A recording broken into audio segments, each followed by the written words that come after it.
Olá, seja muito bem-vindo ao canal O Filho do Universo.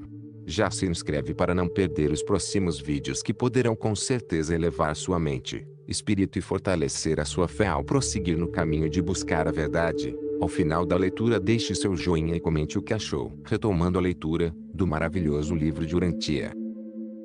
Documento 89 Pecado, Sacrifício e Expiação. O homem primitivo via a si mesmo em constante débito para com os espíritos, e em necessidade de redenção. Segundo o modo como os selvagens encaravam esse fato, por justiça os espíritos poderiam enviar-lhes mais má sorte ainda. Com o passar do tempo, esse conceito desenvolveu-se até a doutrina do pecado e salvação. A alma era encarada como tendo vindo ao mundo possuindo uma falta, o pecado original, e a alma teria de ser redimida. Um bode expiatório deveria ser providenciado. O caçador de cabeças, além de praticar o culto de adoração à caveira, era capaz de prover um substituto para a sua própria vida, um homem expiatório. O selvagem foi, logo nos seus primórdios, possuído pela noção de que os espíritos têm uma satisfação suprema com a visão da miséria, sofrimento e humilhação humana. No princípio, o homem estava preocupado apenas com os pecados cometidos. Mais tarde, todavia, ele inquietou-se também com o pecado da omissão. E todo um sistema subsequente de sacrifícios cresceu em torno dessas duas ideias. Esse novo ritual tinha a ver com a observância das cerimônias de propiciação para o sacrifício. O homem primitivo acreditava que algo especial devia ser feito para conquistar o favorecimento dos deuses. Apenas a civilização avançada reconhece um Deus coerentemente equilibrado e benevolente. A propiciação era mais um seguro contra a má sorte imediata do que um investimento na bênção futura. E os rituais do livramento, exorcismo, coerção e propiciação, todos, combinam-se uns com os outros. 1. O tabu. A observância de um tabu foi o esforço do homem para evitar a má sorte, para livrar-se de ofender os fantasmas espirituais, evitando várias coisas. Os tabus inicialmente foram não religiosos, mas logo adquiriram a aprovação dos fantasmas ou dos espíritos e, quando reforçados assim, transformaram-se nos elaboradores das leis e instituições. O tabu é a fonte dos padrões dos cerimoniais e o ancestral do autocontrole primitivo. Foi a mais primitiva forma de regulamentação societária e, por um longo período de tempo, a única, e ainda se mantém como unidade básica da estrutura social reguladora. O respeito que essas proibições inculcavam na mente do selvagem igualava-se exatamente ao medo que ele tinha dos poderes que supunha estar impondo-as. Os tabus inicialmente surgiram em consequência da experiência casual com a má sorte. Mais tarde foram propostos pelos chefes e xamãs, homens fetiches que se pensava serem orientados por um fantasma espiritual, ou mesmo por um deus. O medo da punição dos espíritos era tão grande na mente do homem primitivo que,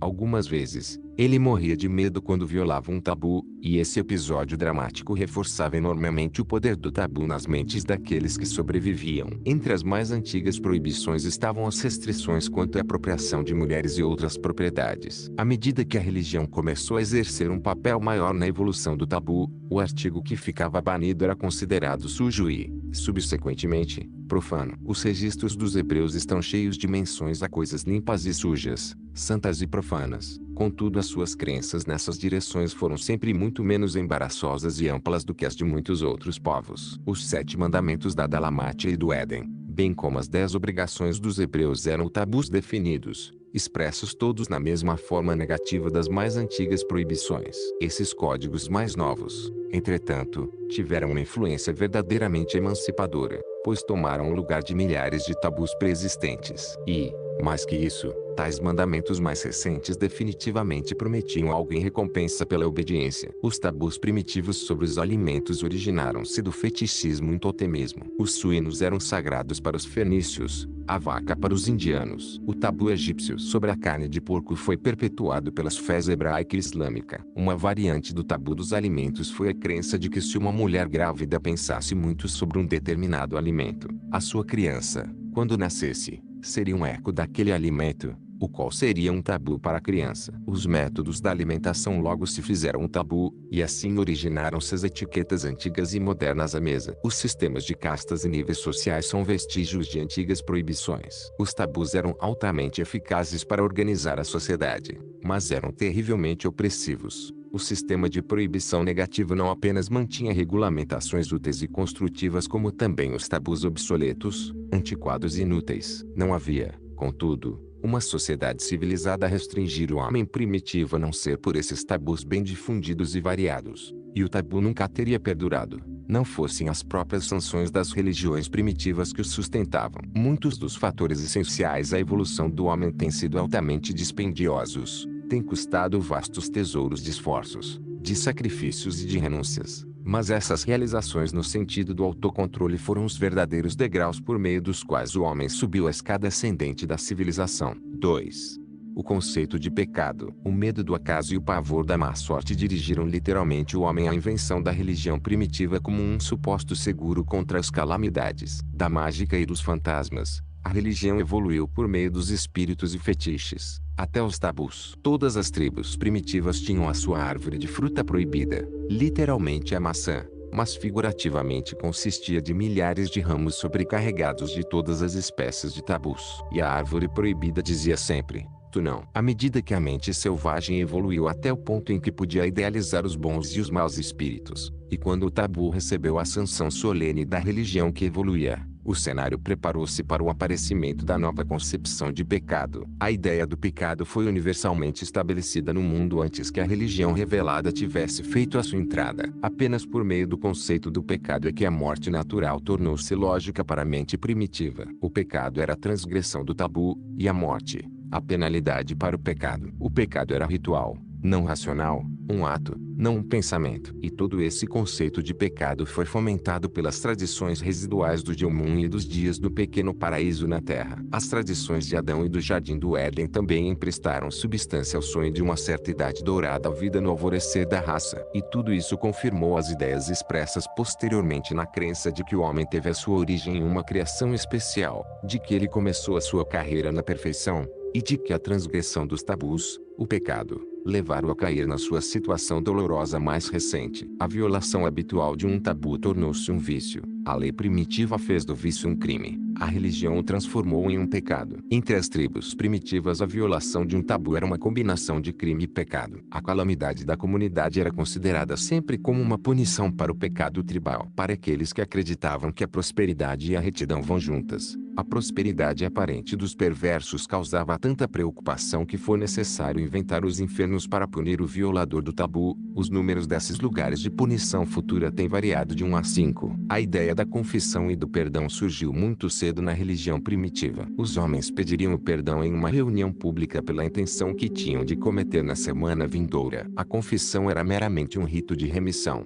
e também uma notificação pública de violação, um ritual de gritos: impuro, impuro.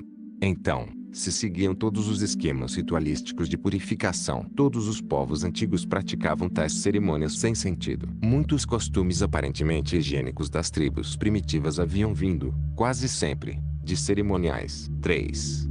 Renúncia e humilhação. A renúncia veio como o próximo passo na evolução religiosa. O jejum era uma prática comum. Logo, a abstenção de muitas formas de prazer físico se tornou um costume, e especialmente os de natureza sexual. O ritual do jejum estava profundamente arraigado em muitas religiões antigas e foi transmitido a praticamente todos os sistemas modernos de pensamento teológico. Na época em que o homem bárbaro estava exatamente recuperando-se da prática esbanjadora de queimar e enterrar as posses junto com os mortos, em um momento em que a estrutura econômica das raças estava começando a tomar forma, essa nova doutrina religiosa da renúncia surgiu, e dezenas de milhares de almas sinceras começaram a cortejar a pobreza. A propriedade foi encarada como uma desvantagem espiritual. Tais noções de perigo espiritual da posse material foram alimentadas amplamente na época de Filo e Paulo, e influenciaram marcadamente a filosofia europeia desde então. A pobreza era apenas uma parte do ritual da mortificação da carne, o que,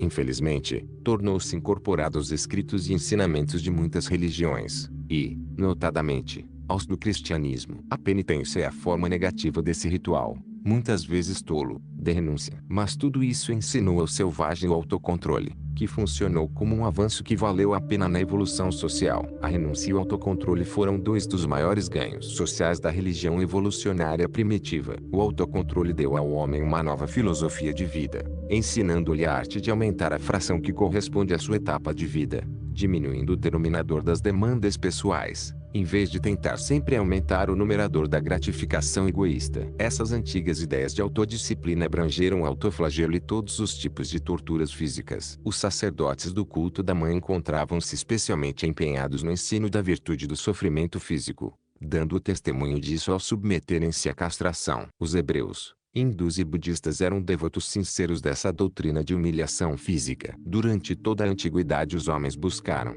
com esses comportamentos de autonegação e renúncia, os créditos extraordinários nos registros dos seus deuses. Era costumeiro, quando sob alguma tensão emocional, fazer votos de renúncia e autotortura. Com o tempo esses votos assumiram a forma de contratos com os deuses e, nesse sentido, representaram um verdadeiro progresso evolucionário, pois se supunha que os deuses fizessem algo definido em recompensa a essa autotortura e mortificação da carne. Os votos eram tanto de negação quanto de afirmação positiva. As promessas dessa natureza extrema e prejudicial são, ainda hoje, bastante observadas em meio a certos grupos da Índia. Nada mais do que natural era que o culto da renúncia e humilhação devesse dar atenção à gratificação sexual. O culto da continência sexual originou-se como um ritual entre os soldados, antes de entrarem nas batalhas. Em dias posteriores tornou-se a prática dos santos. Esse culto tolerava o casamento apenas como um mal menor do que a fornicação. Muitas grandes religiões do mundo têm sido influenciadas adversamente por esse culto antigo, mas nenhuma mais marcadamente do que o cristianismo. O apóstolo Paulo foi um devoto desse culto. A sua visão pessoal é refletida nos ensinamentos que vinculou à teologia cristã. É bom para um homem não tocar em uma mulher. Gostaria que todos os homens fossem como eu. Digo, pois, aos que não são casados e aos viúvos, ser bom para eles permanecerem como eu.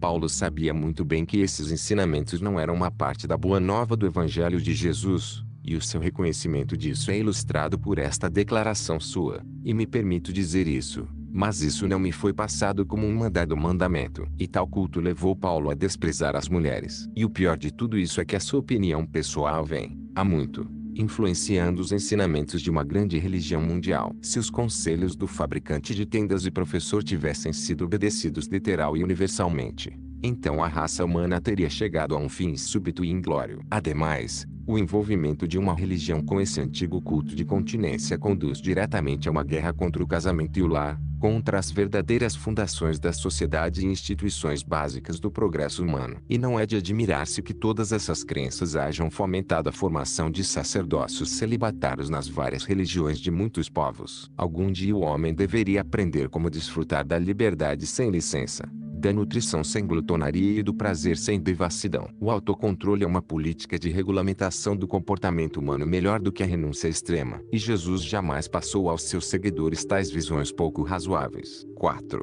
As origens do sacrifício. O sacrifício como parte das devoções religiosas, tal como muitos outros rituais de adoração, não teve uma origem simples nem única. A tendência de inclinar-se diante do poder e de prostrar-se em adoração na presença do mistério está prognosticada no servilismo do cão diante do seu dono. Um passo apenas separa o impulso da adoração do ato do sacrifício. O homem primitivo media o valor do seu sacrifício pela dor que sofria. Quando a ideia do sacrifício pela primeira vez ligou-se ao cerimonial religioso, nenhuma oferenda contemplada deixava de produzir a dor. Os primeiros sacrifícios foram atos como arrancar os cabelos, cortar a carne, fazer mutilações, arrancar os dentes e cortar fora os dedos. À medida que a civilização avançou, esses conceitos rudes de sacrifício elevaram-se ao nível dos rituais de autoabnegação, ascetismo, jejum, privação e, na doutrina cristã mais recente, de santificação por meio do pesar, de sofrimento e mortificação da carne. Muito cedo,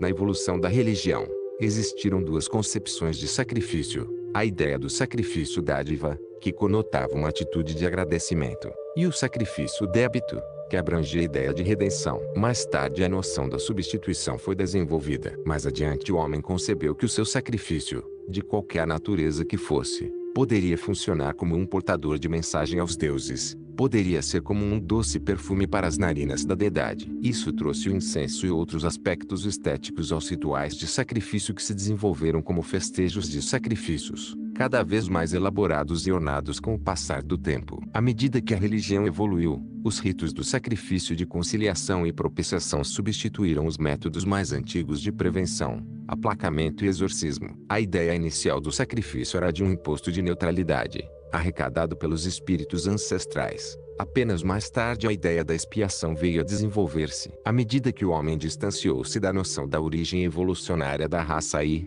à medida que as tradições da época do princípio planetário e da permanência de Adão foram filtrando-se com o passar do tempo, o conceito de pecado e do pecado original foram tornando-se difundidos, de modo que o sacrifício por pecados acidentais e pessoais evoluiu até a doutrina do sacrifício pela expiação do pecado racial. A expiação pelo sacrifício era um dispositivo de segurança que abrangia até mesmo os ressentimentos e o ciúme de um Deus desconhecido. Rodeado de tantos espíritos sensíveis e deuses ávidos, o homem primitivo enfrentava uma tal hoste de deidades creduras que requeria todos os sacerdotes, rituais e sacrifícios durante uma vida inteira, para isentá-lo de débitos espirituais. A doutrina do pecado original, ou culpa da raça, fazia com que todas as pessoas começassem já com um sério débito para com os poderes espirituais. Presentes e subornos são dados aos homens, mas quando se os oferece aos deuses, eles são descritos como sendo dedicados, tornados sagrados ou então chamados de sacrifícios. A renúncia era a forma negativa de propiciação.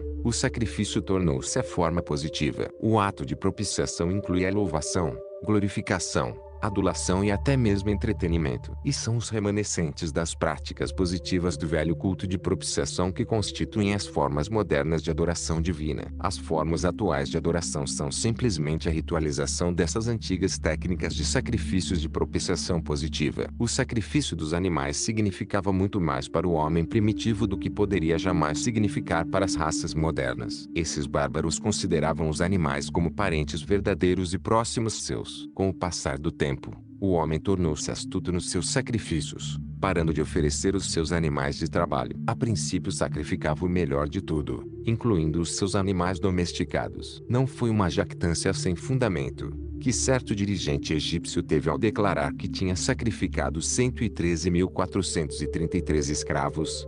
493.386 cabeças de gado, 88 barcos, 2.756 imagens de ouro, 331.702 jarras de mel e óleo, 228.380 jarras de vinho, 680.714 gansos, 6.744.428 pães e 5.740.352 sacos de moedas. E para fazer isso ele teve de arrecadar até os impostos sofridos dos seus súditos submetidos a um trabalho exaustivo. A mera necessidade finalmente levou os semi-selvagens a comerem parte material dos seus sacrifícios, os deuses havendo desfrutado já da alma deles. E esse costume encontrou a sua justificação sob o pretexto do antigo banquete sagrado, um serviço de comunhão de acordo com os usos modernos. 5.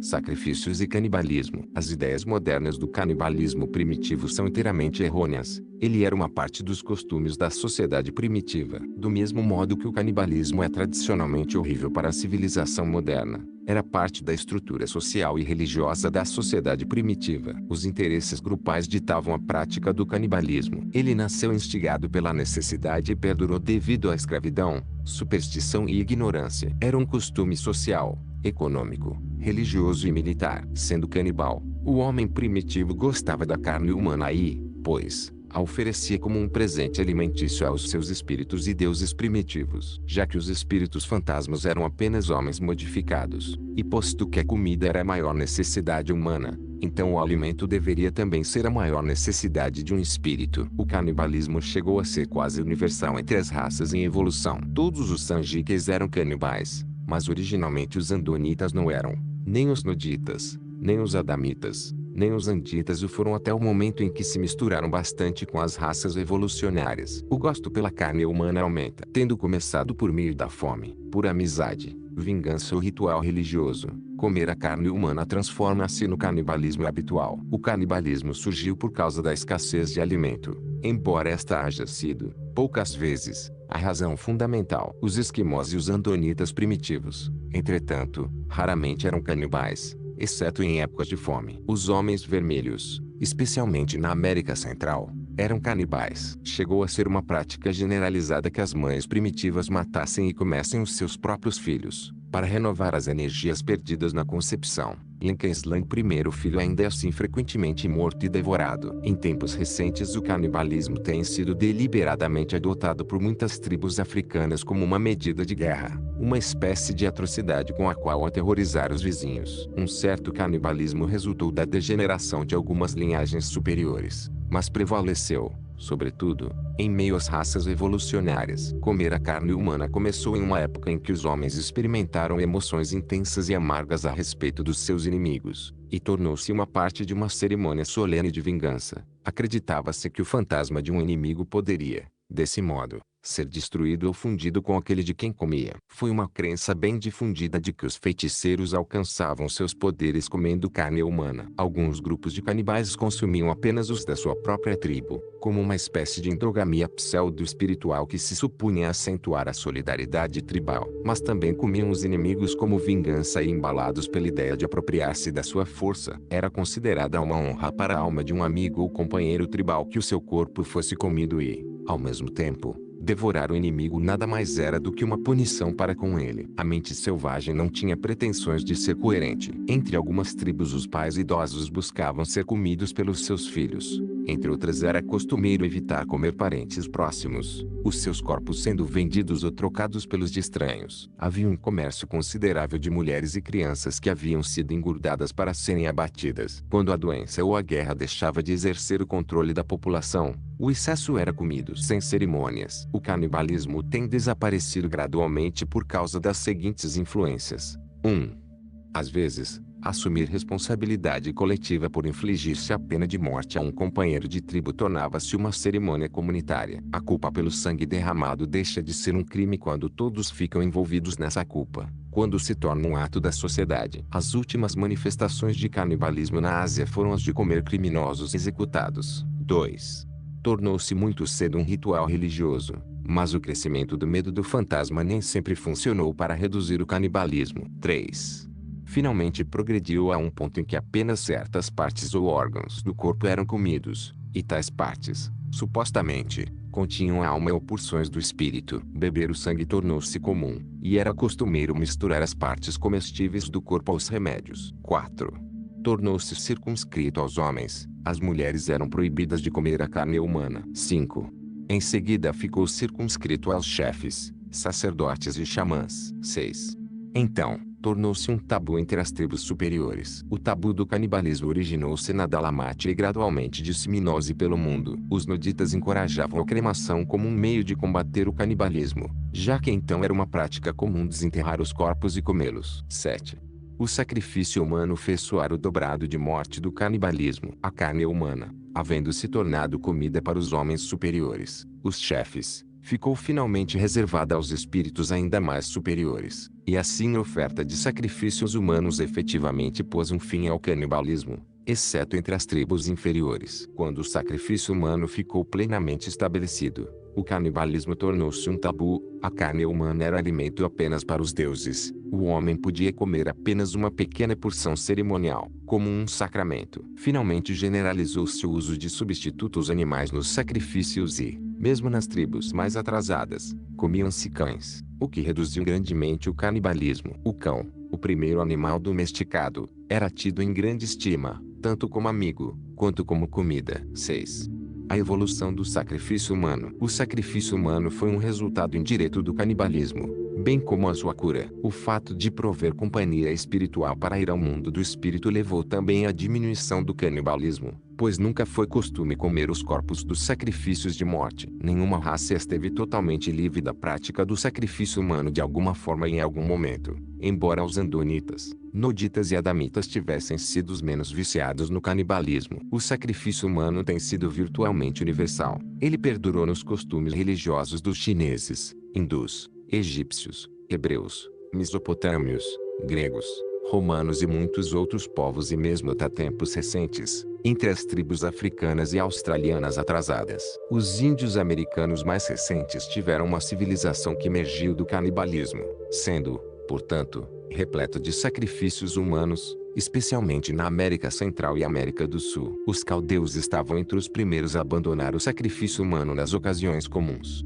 substituindo pelo sacrifício de animais. Cerca de 2000 anos atrás, um imperador japonês de bom coração introduziu imagens de argila para ocupar o lugar dos humanos sacrificados. Mas foi há menos de 1000 anos que esses sacrifícios terminaram no norte da Europa. Entre algumas tribos retrógradas, o sacrifício humano é ainda efetuado por voluntários, em uma espécie de suicídio ritual religioso. Um xamã certa vez ordenou o sacrifício de um velho homem muito respeitado de uma certa tribo. O povo revoltou-se, e todos recusaram-se a obedecê-lo. Então o velho homem fez com que o seu próprio filho o matasse. Os antigos realmente acreditavam nesse costume. Não existe registro de uma experiência mais trágica e patética, e que ilustra as dolorosas contendas entre os costumes religiosos antigos honrados e as exigências contrárias da civilização em avanço, do que a narrativa hebraica de Jefté e sua única filha. Como era um costume comum, esse homem bem-intencionado fez um voto tolo, tendo barganhado com o Deus das batalhas, concordando em pagar um certo preço pela vitória sobre os seus inimigos. E esse preço era sacrificar a primeira pessoa que saísse da sua casa para encontrá-lo quando voltasse ao seu lar. Jefté pensou que um dos seus confiáveis escravos estaria à mão para saudá-lo,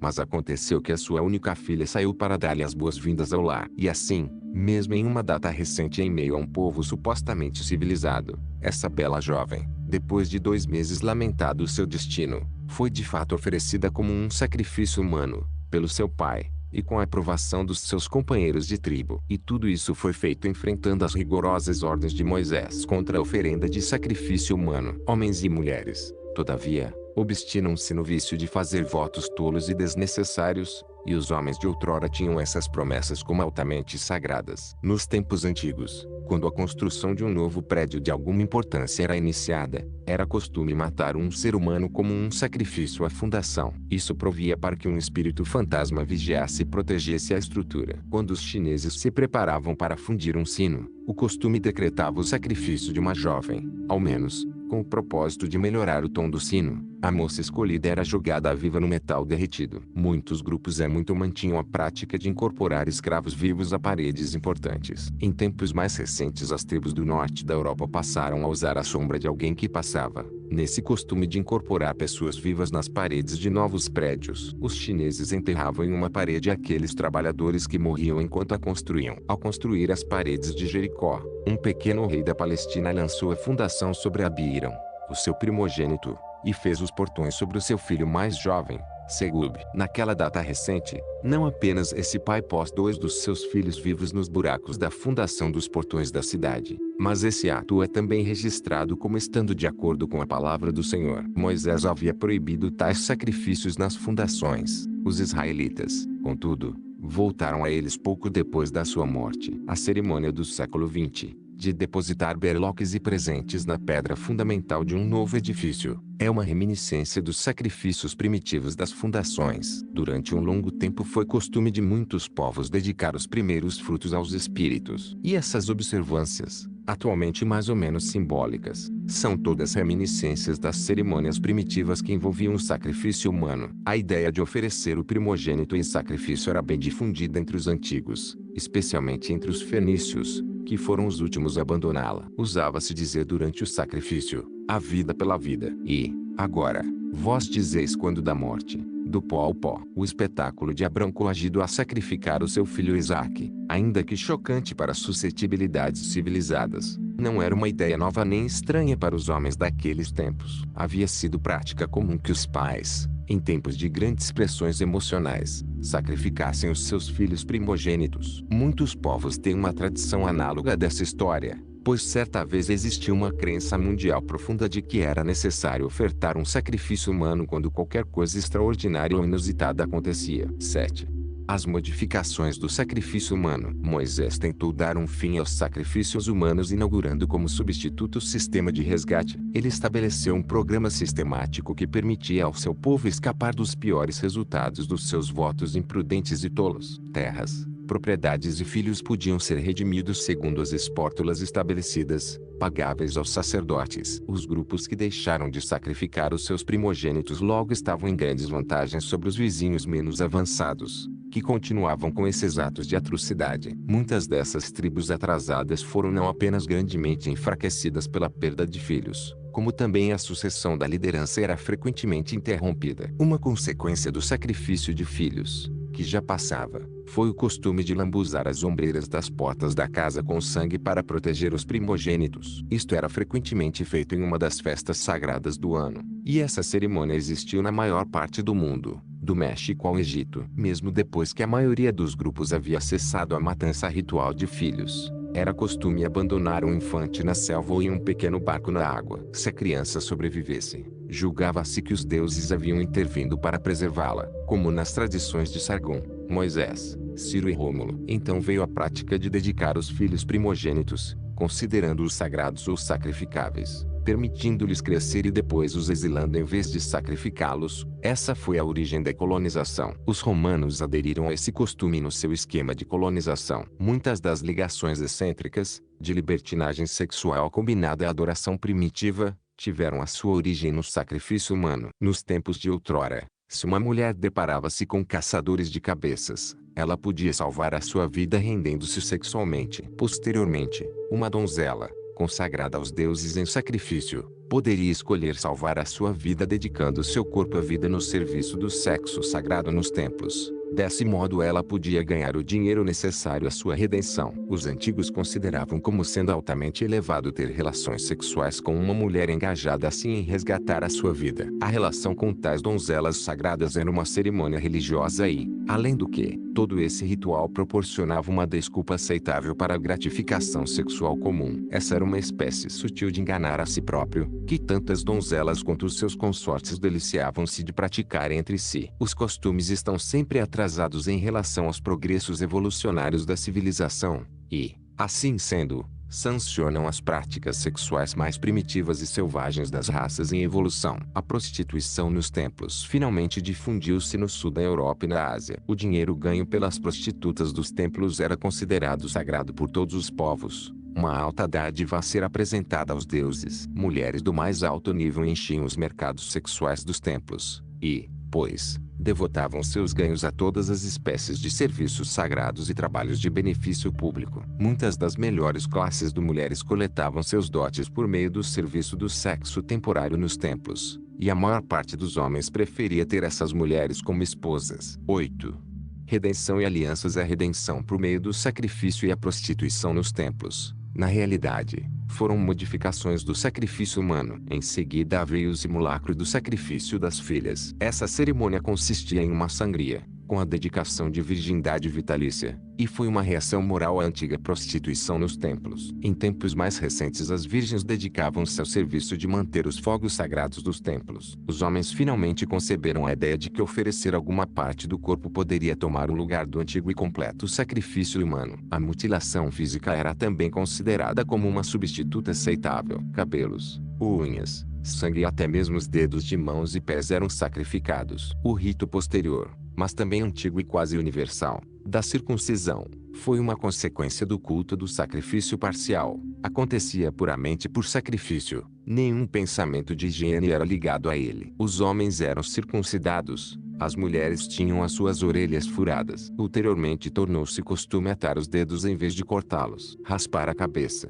ou cortar o cabelo também foi uma forma de devoção religiosa. Fazer eunucos, a princípio, foi uma modificação da ideia do sacrifício humano. Furar nariz e lábios ainda é coisa praticada na África, e as tatuagens são uma evolução artística da cicatrização primitiva e crua do corpo. O costume do sacrifício finalmente tornou-se associado, como resultado dos ensinamentos em avanço, à ideia da aliança. Afinal, concebia-se que os deuses estavam entrando em acordos reais com o homem, e isso foi um grande passo na estabilização da religião. A lei ou aliança toma o lugar da sorte, do medo e da superstição. O homem não poderia sequer sonhar em celebrar contratos com a deidade, antes que o seu conceito de Deus tivesse avançado até o nível em que os controladores do universo fossem considerados confiáveis. E a ideia primitiva que o homem fazia de Deus era tão antropomórfica que ele tornou-se incapaz de conceber uma deidade confiável até que tivesse, ele próprio, tornado-se relativamente confiável, moral e eticamente. Mas a ideia de celebrar uma aliança com os deuses finalmente passou a existir. O homem evolucionário finalmente adquiriu uma dignidade moral tal que o fez atrever-se a barganhar com os seus deuses. E assim o tráfico de oferendas de sacrifícios gradualmente desenvolveu-se. chegando ao jogo da barganha filosófica do homem com Deus. E tudo isso representou um novo recurso para fazer o seguro contra a má sorte ou, antes, uma técnica aperfeiçoada para adquirir a prosperidade de modo mais definido. Não deveis nutrir a ideia errônea de que os sacrifícios primitivos tivessem sido uma dádiva livre e gratuita aos deuses, uma oferenda espontânea de gratidão ou agradecimento. Não eram a expressão da verdadeira adoração. As formas primitivas de oração nada mais eram do que barganhas com os espíritos, um jogo de argumentos com os deuses. Era uma espécie de permuta, na qual pleito e persuasão foram substituídos por algo mais tangível e precioso. O comércio em desenvolvimento entre as raças havia inculcado o espírito da troca e desenvolvido a astúcia da permuta. E agora esses aspectos começavam a aparecer nos métodos de cultos realizados pelo homem. E, como alguns homens eram melhores negociantes que outros, desse modo alguns eram considerados melhores rezadores do que outros. A prece de um homem justo era tida em alta estima. Um homem justo era aquele que havia pagado todas as suas contas aos espíritos, que se tinha desincumbido plenamente de toda a obrigação ritual para com os deuses. A prece primitiva não era adoração, era uma petição em forma de barganha para conseguir-se saúde, riqueza e vida. E, em muitos aspectos, as preces não têm mudado muito com o passar das idades. Ainda são lidas em livros, recitadas formalmente e escritas para serem colocadas nas rodas ou para serem dependuradas nas árvores, onde o soprar dos ventos irá poupar ao homem o trabalho de gastar o próprio alento. 9.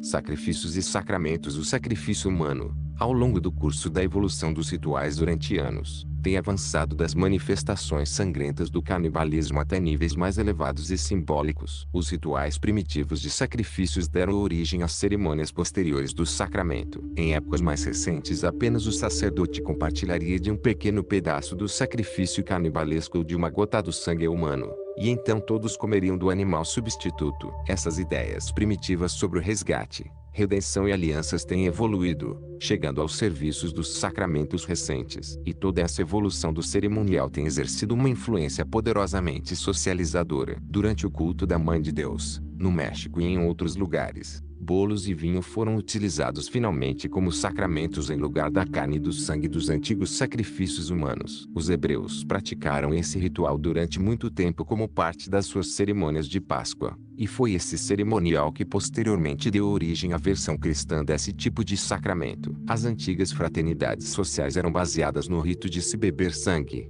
A fraternidade judaica primitiva era uma questão de sacrifício de sangue. Paulo começou a construir um novo culto cristão no sangue da aliança eterna. E, conquanto possa ele haver sobrecarregado desnecessariamente a cristandade com ensinamentos sobre sangue e sacrifício, de uma vez por todas, colocou um fim às doutrinas da redenção por intermédio de sacrifícios humanos ou animais. As concessões teológicas feitas por Paulo indicam que mesmo a revelação deve submeter-se ao controle gradativo da evolução. Segundo Paulo, Cristo fez o sacrifício último, e totalmente suficiente por si. O juiz divino está, agora, e para sempre, plenamente satisfeito. E assim, após longas idades, o culto do sacrifício evoluiu até o culto do sacramento. Assim, os sacramentos das religiões modernas são os sucessores legítimos das cerimônias primitivas chocantes de sacrifício humano e dos ainda mais primitivos rituais canibalescos. Muitos ainda contam depender do sangue para a salvação, mas isso se tornou, ao menos, figurativo, simbólico e místico. 10.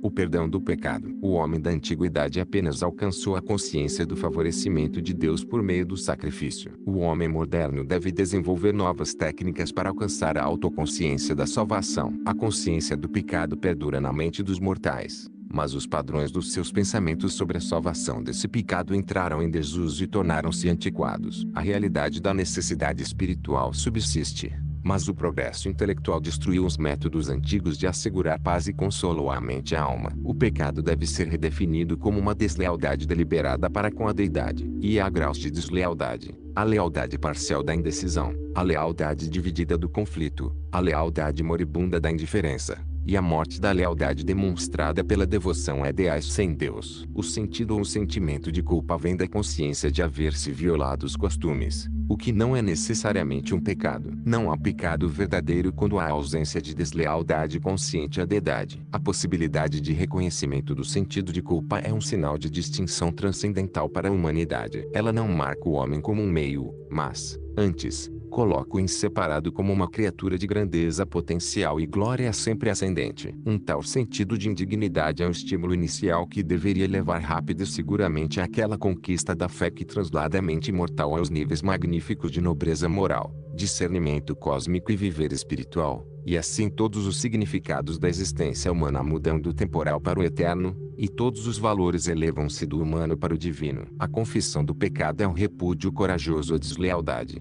mas de nenhum modo mitiga as consequências no espaço-tempo de tal deslealdade. Mas a confissão, o reconhecimento sincero da natureza do pecado, é essencial ao crescimento religioso e ao progresso espiritual. O perdão do pecado, da parte da deidade, é a renovação das relações de lealdade, a qual vem em seguida aquele período em que a consciência humana teve um lapso nas suas relações de fidelidade por consequência da rebelião consciente. O perdão não tem de ser buscado, apenas recebido, como a consciência do restabelecimento das relações de lealdade entre a criatura e o Criador. E todos os filhos leais de Deus são felizes, amantes do serviço e sempre progridem na ascensão ao paraíso. Apresentado por um brilhante estrela vespertino de Nebadon,